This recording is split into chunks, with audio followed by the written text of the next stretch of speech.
देवघर नगरिया शोभे भोला के द्वार हो।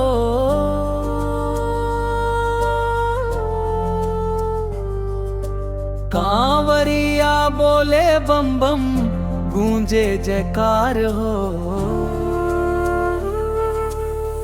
बैद्यनाथ बाबा के महिमा अपार हो।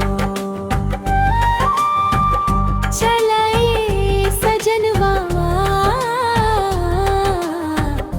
करा जलाभिषेक इस बार हो। सुल्तानगंज से भर ली गंगा जल पवित्र, नाचे कांवरिया सब गावे शिव के चरित्र। हर हर महादेव के गूंजे पुकार हो। देवघर नगरिया शोभे लागे स्वर्ग समान हो।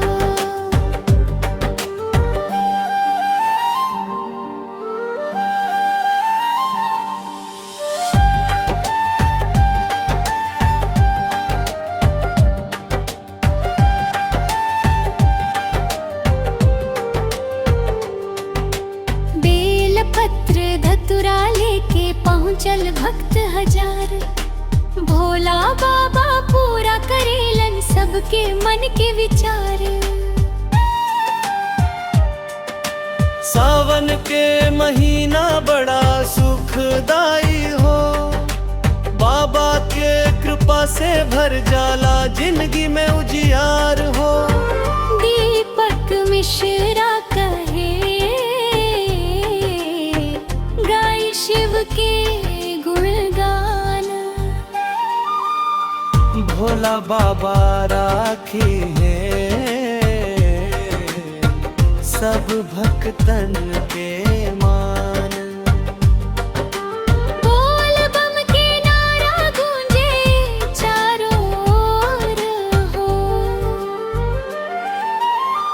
देवघर नगरिया शोभे, जय बाबा बैद्यनाथ हो।